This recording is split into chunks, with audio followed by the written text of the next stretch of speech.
Bueno, buenas tardes. Estamos un poco adelantados, faltan 2 minutos, pero hola, vamos a compartir pantalla.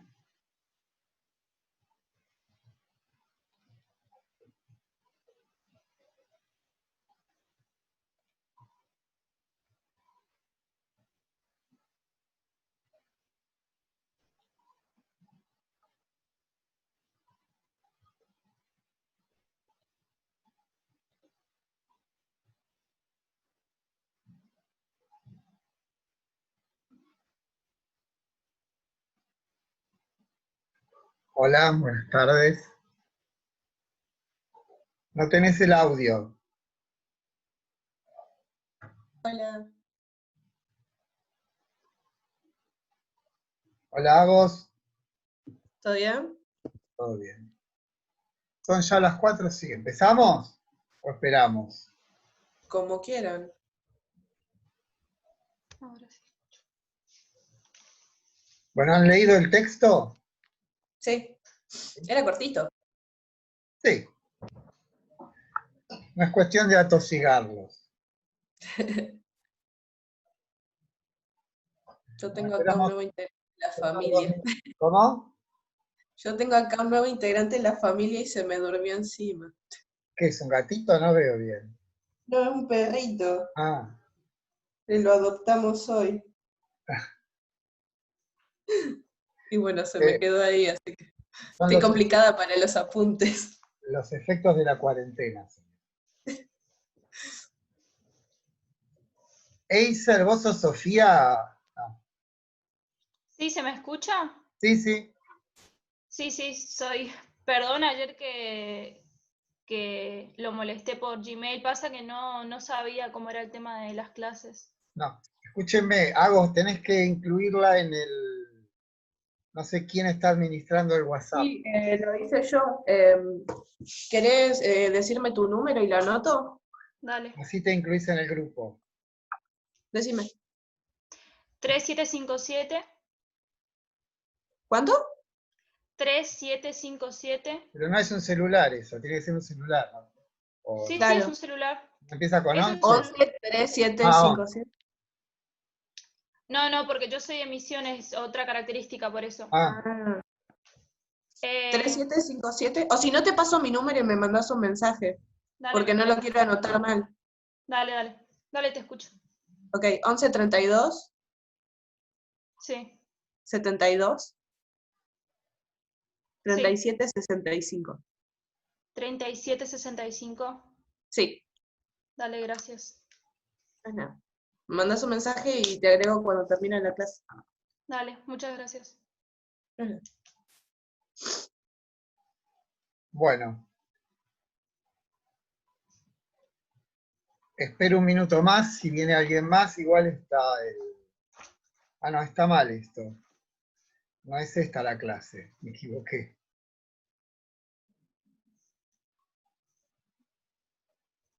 Es esta.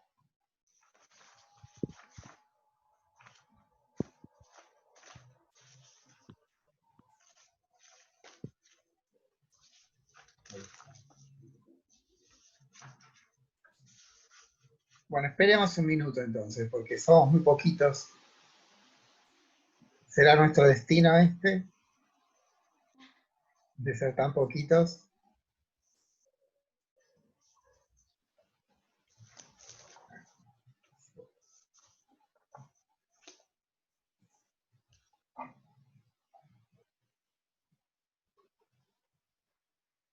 ¿Alguna pregunta tienen, chicas?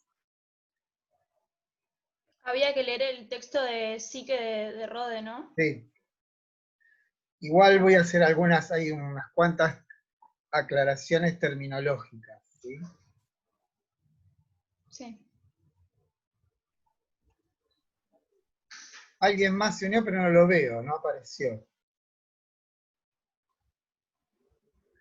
Entró Patricia.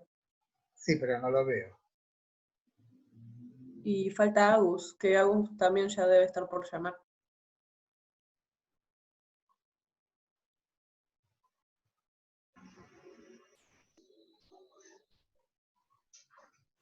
Es raro porque en las clases que son coloquio hay más que en las clases que son clases,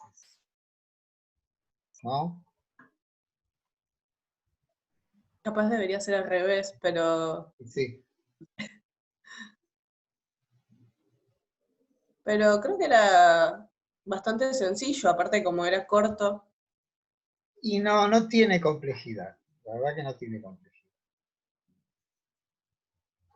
Pero lo que pasa con ese texto, como creo que lo pongo en el PowerPoint, es que fue muy importante para toda la historia posterior, ¿no? Como que sentó un precedente muy importante sobre, no sé, hay bibliotecas enteras sobre cómo es que en el mundo griego aparece la idea de un alma inmortal. Es algo muy trabajado, donde pasa como con los restos paleontológicos. ¿Viste? Vos encontrás el hueso de un animal y a partir del hueso tenés que reconstruir todo el animal, ¿no? Hace eso los paleontólogos. Y aquí pasa algo así, ¿no? Hay que reconstruir una historia que por ahí tiene muchos testimonios, en realidad sería el inverso, muchos testimonios históricos como el pitagorismo, el platonismo, la tragedia, que son todos como la plasmación de que tuvo su origen el dionicismo. Pero resulta muy difícil reconstruir hacia atrás porque no hay testimonios. Entonces ahí se complica y por eso hay tantas conjeturas, tantas suposiciones. Por ejemplo, Rode piensa que Dioniso es un dios que viene del norte. O sea que la celebración dionisíaca es algo relativamente reciente, ponerle en el siglo VII a.C. Pero en realidad, ¿se acuerdan de las tablillas del lineal B? Ya en el siglo XIV a.C. aparece Dioniso. ¿No? O sea que la hipótesis de Rhodes de que la celebración dionisíaca viene de Tracia, por lo menos tiene una objeción que es Dioniso aparece en las tablillas del lineal B, que están, digamos, fechadas entre el siglo XIV y el siglo XII. Entonces, también ocurre con este libro, que fue escrito en 1897, creo que es la edición. Ocurre con este libro que la única fuente que tiene Rode para indagar el fenómeno en particular el dionicismo, son textos. No hay de ninguna manera testimonios arqueológicos a los que pueda recurrir, por ejemplo. Y desde 1897 a hoy se habrán descubierto muchos más testimonios, muchos más textos que tenían que ver con esto mismo. O sea, mucho de lo de Rhodes es conjetural. Lo que no es conjetural es el análisis que hace del fenómeno dionisíaco. Eso es correcto. Lo que no les dije también es que quien era íntimo amigo de Nietzsche, de Rhodes, era Nietzsche. Estudiaron juntos, fueron colegas. Porque Nietzsche en realidad no es filósofo de profesión, es filólogo como Rhodes. Después tuvieron sus diferencias, pero cuando Nietzsche escribe El nacimiento de la tragedia, que es prácticamente destruido por la crítica de los especialistas, quien sale a defender el libro de Nietzsche es Rode. Además, mucho de lo que está en el texto de Rode tiene su origen en Nietzsche. Ahora, una pregunta. Yo estoy viendo solamente a Eiser y a Agus. ¿Ustedes ven a los otros? Sí, yo estoy acá. Yo veo a Patricio y también a Sofi. Creo que Agus quiere entrar y, profe, la tenés que aceptar. Pero no se me aparece. ¿Dónde debería dejarla entrar? Me aparece Abril también. Sí, a mí me parecían dos que los dejé entrar, pero no sé por qué no aparecen. Capaz también, profe, muchos no miran esta clase porque es medio tarde y pueden solo a las 11. Bueno, pero yo lo dejé para que ustedes me dijeran si tenían problemas. A ver, mostrar el video en cuadrito. Ah, acá aparecieron, acá está. Hola Patricio, hola Abril y hola Agu. ¿Qué tal? Bueno, Hola, entonces profe. ahora sí, empiezo y desaparezco a la vez, ¿sí? Bueno, después hacia el final, cuando terminamos, si tienen preguntas, ¿sí? Bueno, yo lo que hice fue tomar algunas partes del texto, copiarlas literalmente, en otros casos extraje palabras, agregué temas, bueno, no es exactamente y puntualmente un resumen del texto porque no tiene sentido hacer eso, ¿no? Sino, bueno, más o menos seguir el hilo del texto y tomar algunos elementos para comentar. Bueno, la cuestión primera del alma en la religión tradicional griega, como ustedes saben por lo que estudiamos con Parker, es que no existe una idea de un alma autónoma. Autónoma quiere decir que tiene una legalidad propia. Recuerden que cuando se habla del Hades, las almas van a ese lugar oscuro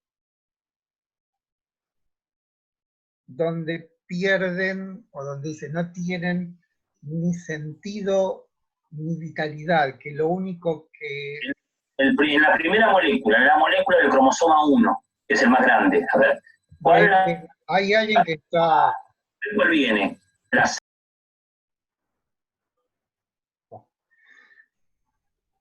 No me acuerdo qué estaba diciendo. Bueno, el tema de la religión de la distancia, que no existe en la tradición religiosa griega una concepción que implique este fenómeno que vamos a ver hoy, que es el fenómeno del misticismo. ¿Se acuerdan que decíamos en la clase pasada?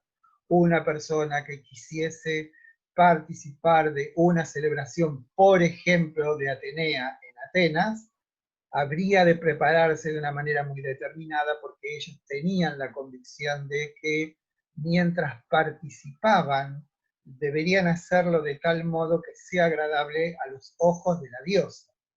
Y que si bien durante la celebración esa persona podría pasar por muchos diferentes estados de ánimo, siempre sería quien es, o sea, no habría ninguna alteración de su identidad. Y eso es lo que implica una religiosidad de algún modo circunspecta de los griegos, y que esa circunspección tiene que ver con el hecho de la distancia, ¿no? Vieron que por ahí Parker dice, los inmortales y los mortales hay un abismo infranqueable.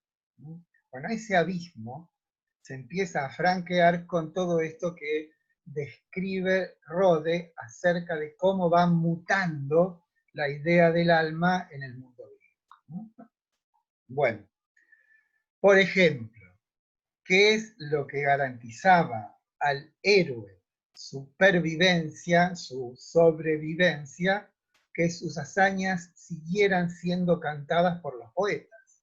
Esa era, en la época homérica, podemos decir, la única garantía de sobrevida que tenía uno, pero obviamente no era uno el que sobrevivía, sino su recuerdo, ¿no? Como dice ahí, la pervivencia en todo caso estaba cifrada en que el recuerdo de las acciones del muerto siguieran siendo recordadas por los poetas, dado el caso, ¿no?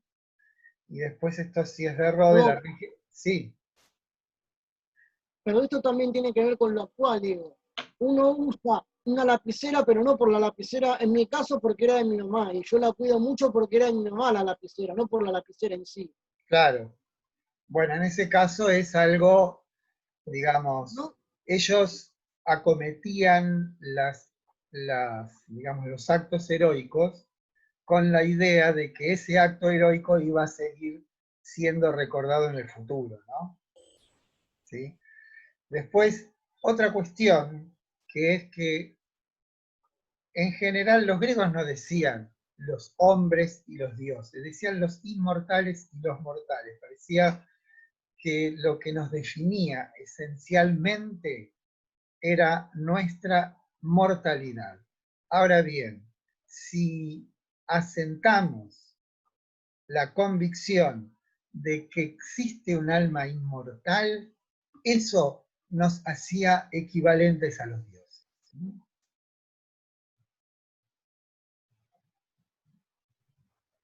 Bueno, acá me adelanté, bueno, esto es más o menos lo que estaba diciendo recién. Sí, el hombre no iba más allá de sus propios límites. Era como, en cierto sentido, lo que llamamos una inmanencia. No había en el mundo griego tradicional, de la religión tradicional, experiencias en las que el ser humano fuese más allá de sí mismo, o sea, de sus propias condiciones fácticas, de sus propias condiciones de hecho, ¿no? También hay excepciones, porque si ustedes leen en alguna fuente, que también en Homero está la cuestión de la isla de los bienaventurados, pero ahí ese era un lugar, una suerte de cielo particular solamente para los héroes, ¿no? Eran excepciones milagrosas. También hay que tener en cuenta que no existe en el mundo griego esta cuestión del dogma, no hay un libro sagrado, con lo cual proliferan las historias. No hay una única tradición que se cumple de un modo puntual en todas las polis griegas, sino que es una dispersión, y por lo tanto una dispersión dogmática. No hay libro sagrado y tampoco, como decíamos, casta sacerdotal, ¿no? Bien. Siguen apareciendo los alumnos, muy bien. Profe, tampoco habían pecados, ¿no? Claro, Ni porque castigos ahí con está, hay eso. otra cuestión. Vieron que en la religión judeo-cristiana y en el cristianismo en particular, nuestra condición caída, o sea, nuestra condición mortal, el estar expuestos a las peripecias de la vida, al azar, a la enfermedad, a la muerte, son el resultado de un hecho ocurrido en el principio de los tiempos, que es la transgresión de Adán y Eva, y eso es lo que nos arroja al mundo. Los griegos no tenían esa concepción. El hombre no era un ser culpable que debía ser redimido, como dice Parker, sino que simplemente somos mortales y estamos separados de los dioses.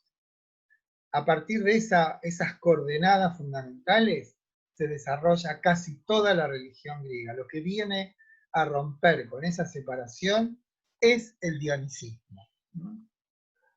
Bueno, acá hace como que tomemos conciencia de las conmocionantes consecuencias en las bases mismas de la religión tradicional, que tuvo la convicción de que en lo humano resida algo divino. Ahí es donde sabe que hay un mito órfico.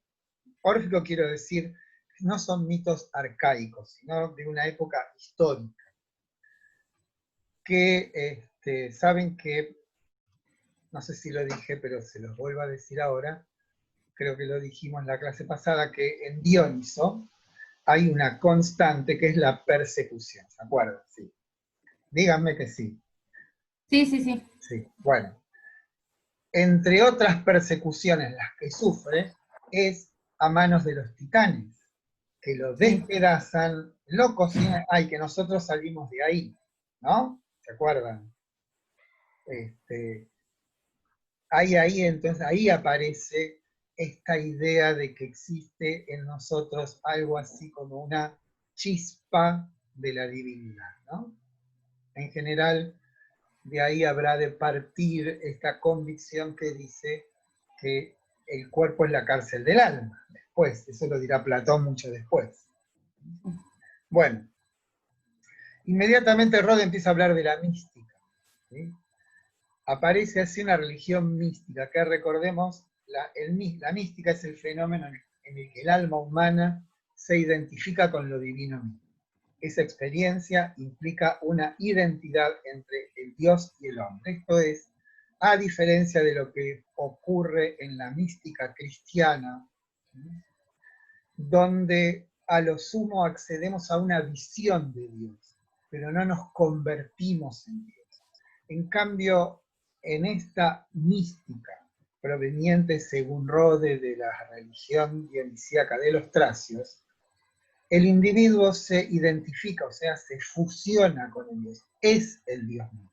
¿Sí? Esa es una diferencia con el fenómeno místico que hablaba antes del... no hablé nunca. De la mística medieval, ¿no? Bueno, esto del siglo VII lo puse yo porque parece que esa es la época en la que el dionicismo empieza a manifestarse, ¿no? Acá digo acerca del libro, fue escrito solo con fuentes escritas. La arqueología no era en ese momento una ciencia consolidada. La mística, como doctrina y como teoría, brota en el terreno de una antigua práctica de un culto profundamente emocional y dado a los excesos recibidos por los griegos del extranjero, ¿no? Acá hay una nota que puse yo, que ustedes no ven, dice, ya se los dije, en las tablillas del lineal B se encontraron imágenes de Dioniso e inscripciones que demuestran que era una deidad micénica, antes del siglo II a.C., con lo que la hipótesis de Rode de hacer de la Dionisíaca una religión surgida en el norte de Grecia, en Tracia. Tracia es lo que hoy es Bulgaria. La Bulgaria tiene costa sobre el Mar Negro, que está al norte de Grecia. Y después, según Rode, se había extendido hacia el sur, y así toma contacto con el mundo griego, ¿no? Creo que no estoy, ¿no?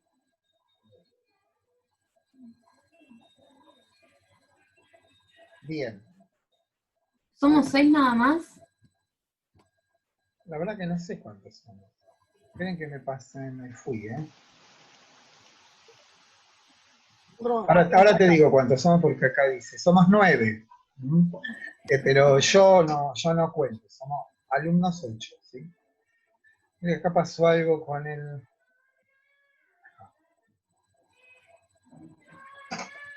Bueno. La cuestión está de que lo que va a describir ahora Rode es algo...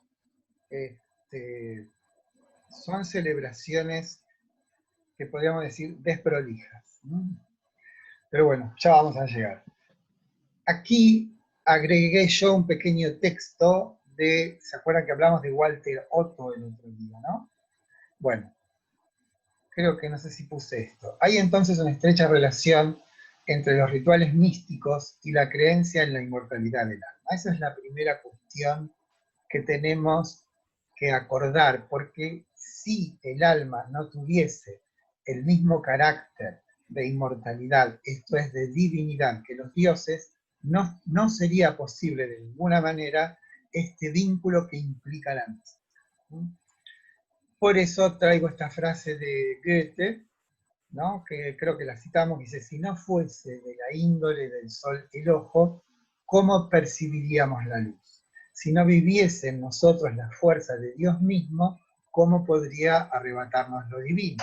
Es una concepción muy arraigada en el mundo griego que para conocer algo, nosotros tenemos que participar de ese algo.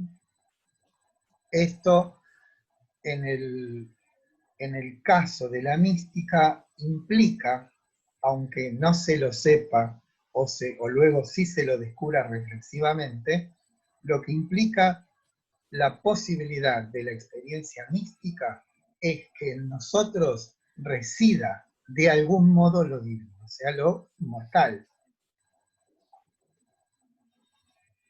Bien. Entonces, es claro que en nuestra búsqueda de una genealogía, la genealogía es podemos decir, el nombre que lleva a aquellos investigadores, podemos decir, que encuentran el origen, o que pretenden encontrar el origen de algo. Ese nombre genealogía lo hizo famoso de alguna manera Nietzsche, con un libro posterior al Zaratustra que se llama La genealogía de la moral. O sea, y ahora obviamente después Foucault y seguidores se ocupan de esa perspectiva, cómo es que nace una costumbre, o un hábito, o una determinada convicción, cuál es el origen. La genealogía es amiga de la deconstrucción, podemos decir, ¿no? Lo que está haciendo entonces, de alguna manera, este hombre es tratar, Rode, es tratar de encontrar en clave genealógica, o sea, desde el origen, cómo es que se plasma en el mundo griego la idea de un alma inmortal, ¿no? Y eso después va a tener importantísimas consecuencias, por ejemplo, en el platonismo. Bien, una genealogía de la noción de alma en Grecia. Debemos prestar atención, especial atención, en las sectas místicas que aparecen aglutinadas bajo el culto del dios Dios. Una referencia a la manía. Claramente los citados excesos son, desde la mirada de la vigilia, de los estados del alma que se asientan en lo cotidiano, una suerte de locura, manía en griego, con la salvedad que tales estados de pérdida de sí son pasajeros. Podemos citar un dicho griego: la embriaguez es una locura pasajera. En mi época, cuando estudiábamos, teníamos que estudiar griego, y me acuerdo que esa fue una de las primeras oraciones que estudiamos. Decía, mesen micramania esti, ¿no? La embriaguez, mesen, es una locura pasajera. Bueno, y después lo otro, respecto de la manía, que es realmente increíble que Platón haya dicho esto, ¿no? Esa también me acuerdo en griego, dice, ¿cómo era? Tonagan, no. Tamegista tonagaton diamanía me parece. Muchos bienes nos vienen a nosotros a través de la locura. Está ahí. Muchos bienes, dice Platón, nos vienen a nosotros los griegos a través de la locura. No se refiere a la locura como estado patológico, sino a que el poeta, el adivino, el amante, están de algún modo locos en cierto sentido, en tanto tomados por la divinidad. Recuerden también la palabra entusiasmo, que quiere decir Dios en mí. ¿No?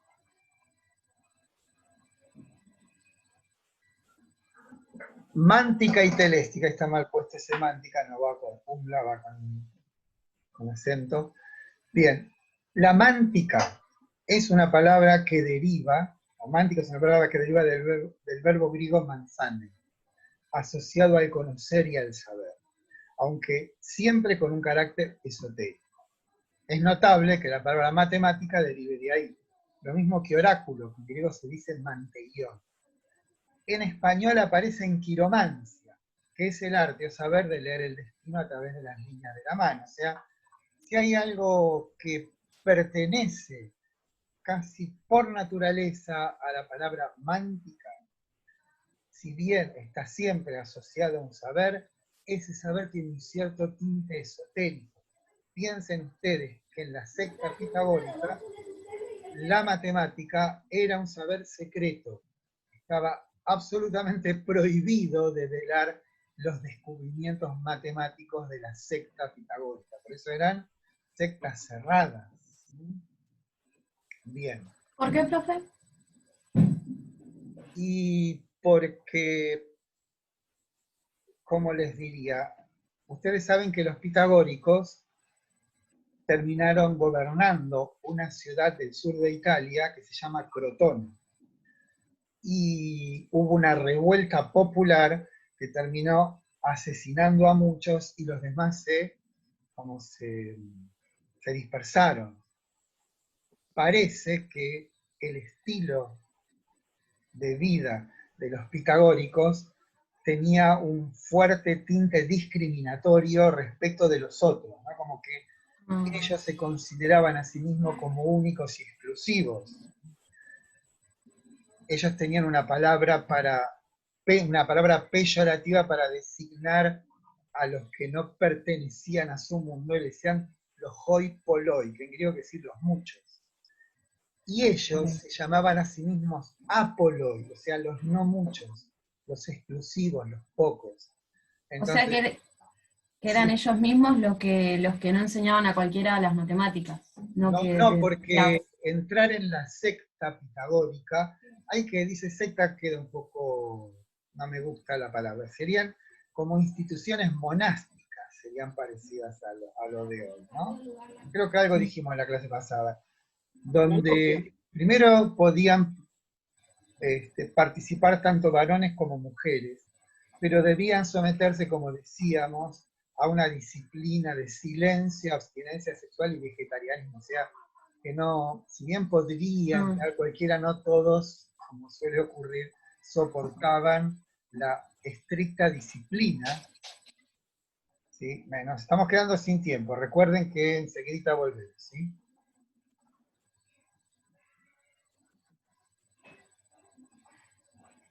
¿Qué pasó?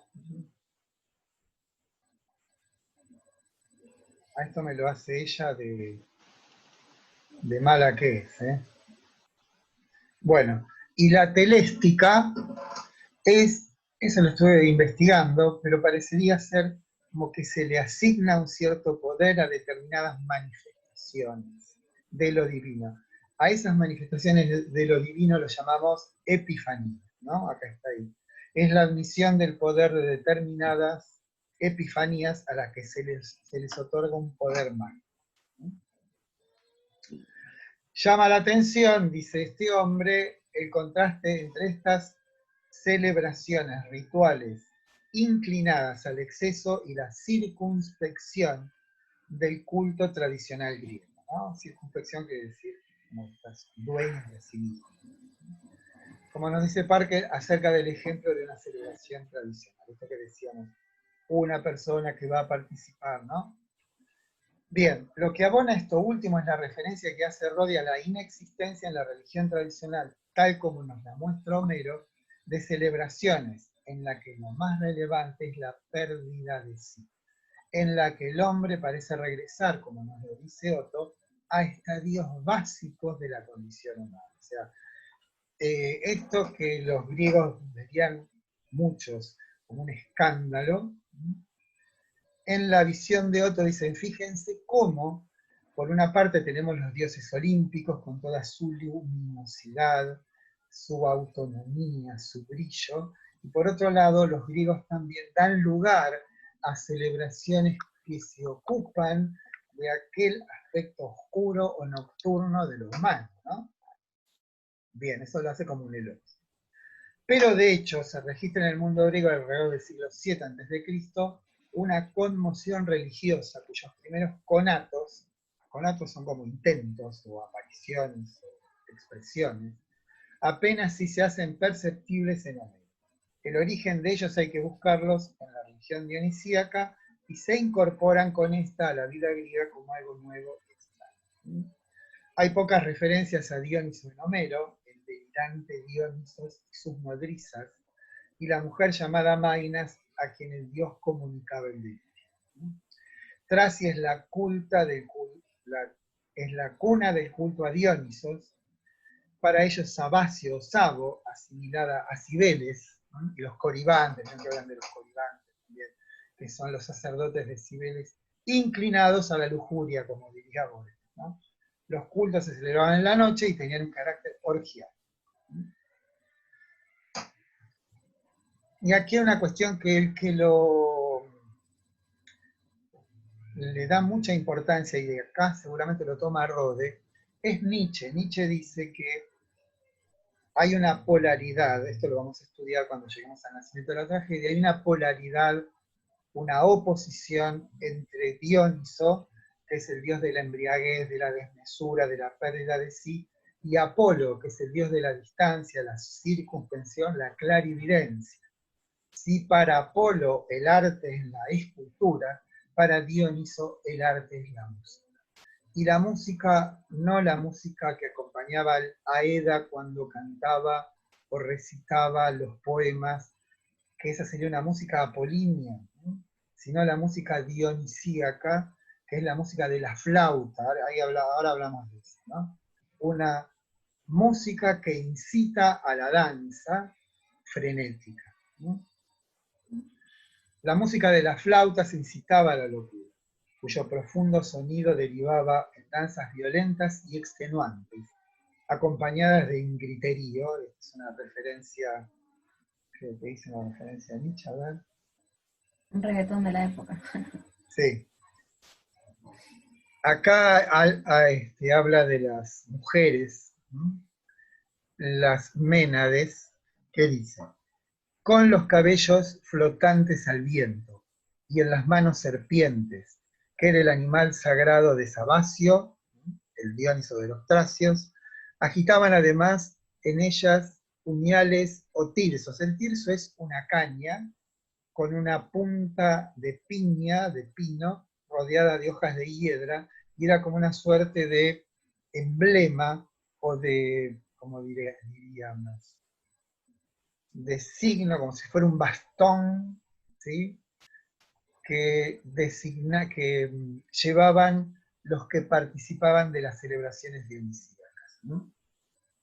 La cita es de Rode, ¿no?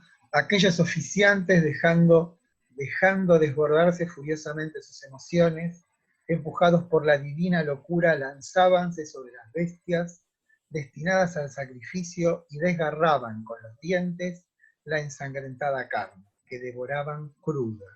Se trasluce la idea de que el toro desgarrado y devorado es el propio Dios, del mismo modo que en ciertos cultos antiquísimos se sacrificaban a los dioses los animales que se consideraban más análogos a ellos.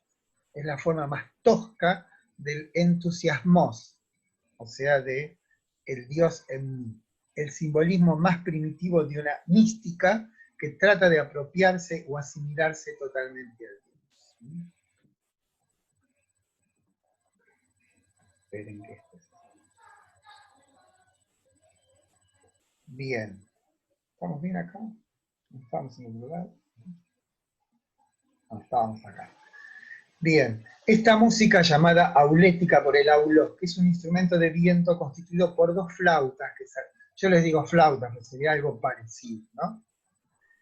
Es interesante notar que la música de los instrumentos de viento implica un continuo, y que, a diferencia de la música de la lira, implica una simpatía con el carácter fluyente de la lira, ¿no? Hablo de la música de viento. Como si esa música descubriese en el alma humana una íntima consonancia, a diferencia de la lira, que era la que acompañaba al poeta, que en palacios o residencias era seguida con circunspecta unción por los espectadores. Esa es la gran diferencia. En la música que tiene que ver con Apolo, y que tiene que ver en general con los poemas homéricos que se cantaban en situaciones como de sociales, la situación de los espectadores y la situación de los ejecutores era diferente, aunque complementaria, como cuando vamos a escuchar a alguien. Pero en la celebración dionisíaca no había esa separación, más bien todos participaban de esa suerte de delirio o locura colectiva, ¿no? Bueno, otro aspecto significativo es que la mayoría, apunta Rode, de los participantes en esas frenéticas celebraciones eran mujeres. Vestían amplios velos hechos con pieles de zorro o trajes de cuero de ciervo y adornaban su cabeza con cuernos. Es oportuno agregar que lo dionisíaco está asociado a determinados animales que se destacan por su fuerza. El toro, la pantera y el macho cabrío son las tres epifanías animales del dios. Acá hay algo, esto es una imagen de una ménade. Las ménades, como ven, están como en éxtasis. Eso que sostiene la mano es el tirso, los cabellos sueltos, ¿sí? En la mano llevan una serpiente o un animal, un lagarto, o sea, esa es la expresión. Fíjense que ménade está asociado a la palabra mené, que es locura.